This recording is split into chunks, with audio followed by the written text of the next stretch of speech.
21 ráno v tichu, kým svet spí. Hľadám tie na stene, čo ma konečne pochopí. Píšem verše na displej, kým slnko farbí mraky. Život je len skúška, nenechávam žiadne znaky. Dnes mi na pláži fúka vietor do tváre, v bielej košeli s jazvami na koži starej. 50 eur v ruke, len papier, čo stratí lesk. Zatiaľ, čo duša hľadá v burke, tichý prístav, blesk. Veža má 200 videní, ale ja chcem viac než čísla. Nech táto pieseň nie je prázdna, nech je čistá. Sila a pieseň, nie sú to svaly ani sláva, len ten hlas, čo mi vraví, že sa nevzdáva.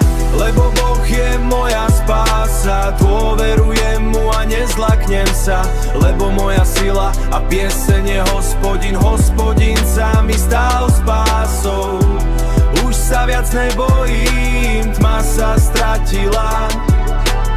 To ticho v duši ma konečne uzdravila.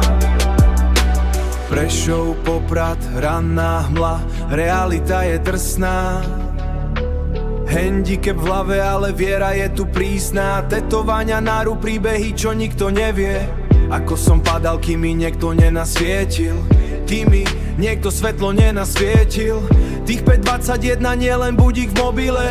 Je to moment, kedy prestaň klamať v tej vile. Môj Hospodin, moja väža, môj maják na pobreží, kde sa ten strach z neúspechu konečne zreží. Nie som dokonalý v bielej košeli s eurom v dlani, ale už nekráčam sám, už nie som medzi tými, čo sa bránia. Lebo Boh je moja spása, dôverujem mu a nezlaknem sa.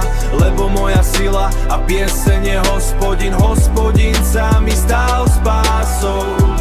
Už sa viac nebojím, tma sa stratila. To ticho v duši ma konečne uzdravila.